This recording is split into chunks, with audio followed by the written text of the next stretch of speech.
ഒരു ബാങ്ക് എങ്ങനെയാണ് ഒരു സംരംഭകനെ കയർക്കുരുക്കിലേക്ക് നയിക്കുന്നത്, അല്ലെങ്കിൽ ഒരാളെ എങ്ങനെയാണ് മരണത്തിലേക്ക് തള്ളിവിടുന്നത് എന്നതിന് ഉത്തമ ഉദാഹരണമായി ചൂണ്ടിക്കാട്ടേണ്ട ഒരു സംഭവം ഇന്നലെ എനിക്ക് ലഭിച്ചു. 23 വയസ്സുള്ള ഒരു സംരംഭകൻ, ചെറുപ്പക്കാരൻ. അദ്ദേഹം കാനറ ബാങ്ക്, തിരുവനന്തപുരത്ത് വെഞ്ഞാറമൂട് തൈക്കാടുള്ള കാനറ ബാങ്ക് ശാഖയിൽ MSME ലോണിന് അപേക്ഷ കൊടുക്കുന്നു. അദ്ദേഹത്തിന് MSME ലോണിന് അർഹതയുണ്ട്. അതുമാത്രമല്ല 1.5 കോടി രൂപ വരെ ഈടൊന്നുമില്ലാതെ കൊടുക്കാം എന്ന് നിയമവും അനുശാസിക്കുന്നു. ഇദ്ദേഹം ആവശ്യപ്പെട്ടത് 50 ലക്ഷം രൂപയുടെ ഒരു ലോണാണ്. അത് കൊടുക്കാമെന്ന് ധാരണയാകുന്നു. എന്താണ്, പ്രോപ്പർട്ടിയോ ഈടോ ഒന്നും നൽകേണ്ടതില്ല ആ ലോണിന്, പ്രോജക്റ്റ് മാത്രം കൊടുത്താൽ മതി എന്നാണ് നിയമം അനുശാസിക്കുന്നത്. അപ്പോൾ ഇദ്ദേഹത്തിൻ്റെ അച്ഛൻ്റെ പേരിലുള്ള വീടൊക്കെ പ്രോപ്പർട്ടിയൊക്കെ കൊടുത്ത ശേഷമാണ് ലോണിന് അപേക്ഷിക്കുന്നത്. ബാങ്ക് ലോണ് പാസ്സാക്കി. വളരെ സന്തോഷം.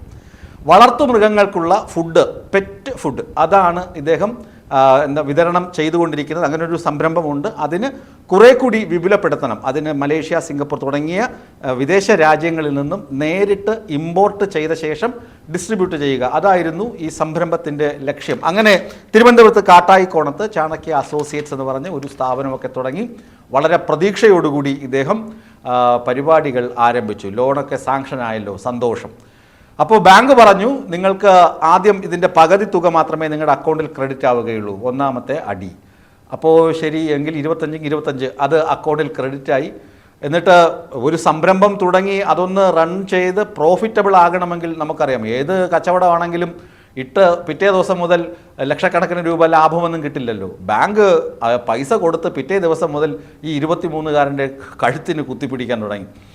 നിങ്ങൾ പ്രവർത്തിക്കുന്നില്ല, നിങ്ങൾ ഫേക്കാണ്, അങ്ങനെയുള്ള ദുരാരോപണങ്ങളും. ഈ ചെറുപ്പക്കാരൻ ഒരുപാട് വലഞ്ഞു. പിന്നെയും പറഞ്ഞു കുറച്ചുകൂടി ഫണ്ട് വേണം, ഫണ്ട് കിട്ടിയാലേ ഇത് ശരിയാവുകയുള്ളൂ. അങ്ങനെ പിന്നെ 5, 3, 2, 1 അങ്ങനെയൊക്കെ പറഞ്ഞ് 50 ലക്ഷം രൂപയും ബാങ്ക് കൊടുത്തു. അത് കൊടുക്കാതിരുന്നില്ല. എന്നിട്ട് ഇദ്ദേഹം കച്ചവടം നടത്തുകയാണ്. പക്ഷേ നിർഭാഗ്യവശാൽ മലേഷ്യ, സിംഗപ്പൂർ ധാരണ, ഇമ്പോർട്ട് ചെയ്യാനുള്ള സംഭവം നടക്കാതെ പോയി. അദ്ദേഹം പിന്നെയും ഈ പൈസ ലഭ്യത കുറഞ്ഞതോടുകൂടി, ബാങ്ക് ഒരുമിച്ച് കാശ് കൊടുത്തിരുന്നുവെങ്കിൽ ഇമ്പോർട്ട് ലൈസൻസ് ഒക്കെ എടുത്ത് അദ്ദേഹത്തിന് ഇറക്കുമതി ലൈസൻസ് ഒക്കെ എടുത്തിട്ട് ചെയ്യാമായിരുന്നു. പക്ഷെ അത് കിട്ടാത്തത് കൊണ്ട് വീണ്ടും ഈ പ്രാദേശികമായ ഹോൾസെയിൽ ഡീലേഴ്സ് ഉണ്ടല്ലോ, അവരുടെ കയ്യിൽ നിന്ന് തന്നെ സാധനമെടുത്ത് വിതരണം ചെയ്യുക, കേരളത്തിൽ വിതരണം ചെയ്യുക, അതാണ് ഇവർ ചെയ്തുകൊണ്ടിരുന്നത്. സാമ്പത്തിക പ്രതിസന്ധി രൂക്ഷമായി. പ്രതീക്ഷിച്ചതുപോലെ സാധനങ്ങൾ ഇറക്കുമതി ചെയ്യാൻ കഴിഞ്ഞില്ല. മറ്റ് കിട്ടുന്ന സാധനങ്ങൾ റോള് ചെയ്ത് ബാങ്കിൽ 20,000 രൂപ വരെ പ്രതിമാസം അടവുണ്ട്. ഓവർ ഡ്രാഫ്റ്റാണ്, ഓടിയാണ്. അപ്പോൾ കൃത്യമായി പ്രതിമാസം ലോണ് തിരികെ അടയ്ക്കണം. പൈസയുടെ ലഭ്യത കുറവ്, അങ്ങനെയൊക്കെ വന്നപ്പോൾ പെറ്റ് ഫുഡ് മാത്രമല്ല, പിന്നെ വെളിച്ചെണ്ണ, കേര, പാം ഓയിൽ, അതൊക്കെയും ഡിസ്ട്രിബ്യൂഷൻ തുടങ്ങി. എങ്ങനെയെങ്കിലും സംരംഭം വിജയിപ്പിക്കണമല്ലോ. അങ്ങനെ അദ്ദേഹം കഠിനമായി പരിശ്രമിക്കും. കഴിഞ്ഞ മാസം വരെയും ലോണിൻ്റെ തിരിച്ചടവൊക്കെ കൃത്യമാണ്. അപ്പോൾ ബാങ്ക് ഒരു നിർദ്ദേശം മുന്നോട്ട് വയ്ക്കുന്നു. നിങ്ങളൊരു കാര്യം ചെയ്യൂ, M-സ്വൈപ്പ് എന്ന് പറഞ്ഞ ഒരു മെഷീൻ, അതായത് ക്രെഡിറ്റ് കാർഡും ഡെബിറ്റ് കാർഡും ഒക്കെ സ്വൈപ്പ് ചെയ്യുന്ന ഒരു മെഷീൻ ഉണ്ടല്ലോ, കടകളിലൊക്കെ കാണാം.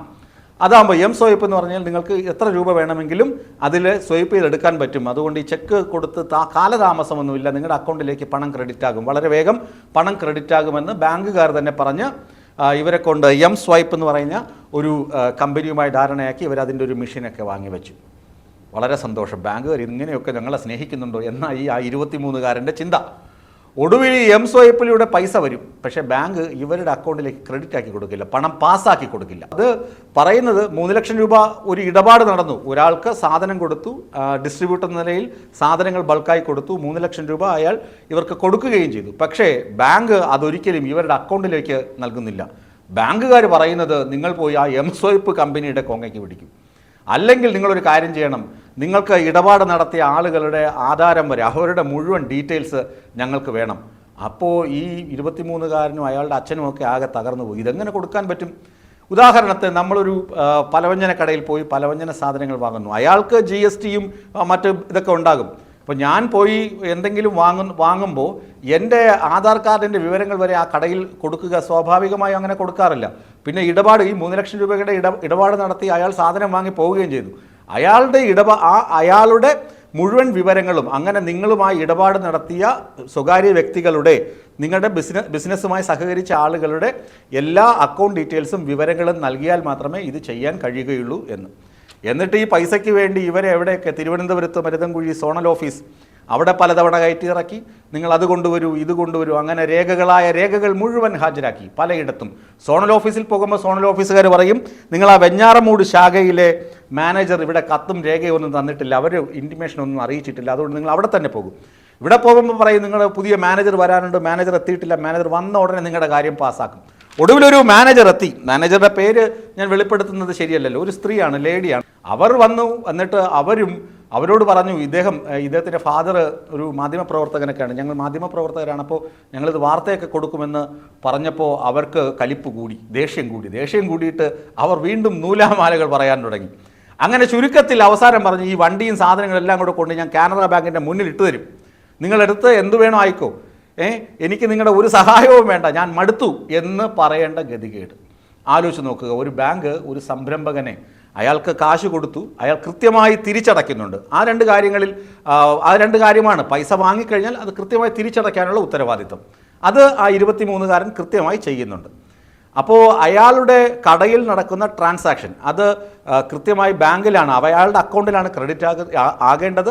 ആ പൈസ ബാങ്ക് അവർക്ക് കൊടുക്കേണ്ടത് ന്യായമായും നീതിയുക്തമായ കാര്യമല്ലേ എന്ന് ഒരു സംശയമാണ് ഞാൻ നിങ്ങളുടെ മുന്നിൽ ഉന്നയിക്കുന്നത്. പ്രേക്ഷകർ ചിന്തിക്കണം, ഈ പയ്യനെ അവൻ്റെ കച്ചവടം നടത്താൻ, ബിസിനസ് നടത്താൻ അവന് റോള് ചെയ്യാൻ കാശില്ല, അവനെ നാലുപാട് നിന്ന് ഈ ബാങ്ക് ഞെരുക്കിക്കൊണ്ടിരിക്കുകയാണ്. അവൻ്റെ പൈസ ഇടുന്നതൊക്കെ അവർ പറയുന്നത്, നിങ്ങളുടെ സാധനം വാങ്ങിയ ആളുടെ വിവരങ്ങൾ കൊണ്ടുവരൂ, എങ്കിൽ മാത്രമേ അത് ചെയ്യാൻ പറ്റുകയുള്ളൂ എന്നൊക്കെയാണ്. അങ്ങനെയൊക്കെ ചോദിക്കേണ്ട സാഹചര്യമുണ്ടോ, നിയമവ്യവസ്ഥയുണ്ടോ എന്നൊന്നും ഇവർക്കും അറിയില്ല. ബാങ്കിൻ്റെ മാനേജർ പറയുന്നു, നിങ്ങൾ മാധ്യമപ്രവർത്തകരാണെങ്കിൽ ഞങ്ങൾ ബാങ്ക് ജീവനക്കാരാണ്, നിങ്ങളെ ഞാൻ മൂക്കിട്ട് എണ്ണ വരപ്പിക്കും എന്ന രീതിയിലാണ് ഈ ബാങ്ക് മാനേജർ പ്രവർത്തിച്ചുകൊണ്ടിരിക്കുന്നത്.